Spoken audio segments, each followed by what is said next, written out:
السلام عليكم ورحمة الله وبركاته. الحمد لله رب العالمين والعاقبة للمتقين والصلاة والسلام على سيد الأنبياء والمرسلين أما بعد.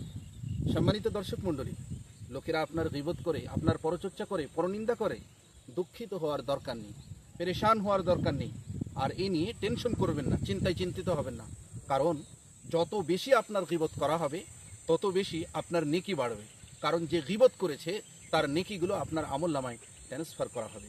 এজন্যই এ নিয়ে চিন্তিত হবেন না। আল্লাহ রাব্বুল আলামিন অবশ্যই প্রতিটি লোকের ব্যাপারে সিদ্ধান্ত করে দেবেন, ফয়সালা করবেন।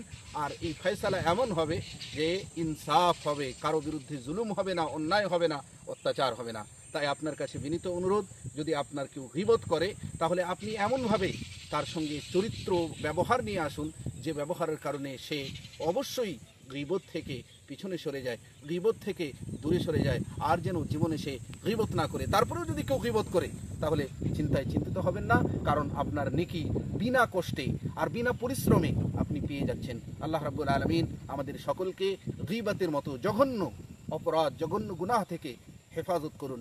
আমিন। তাকাব্বাল ইয়া রাব্বাল আলামিন। আসসালামু আলাইকুম ওয়া রাহমাতুল্লাহি ওয়া বারাকাতুহু।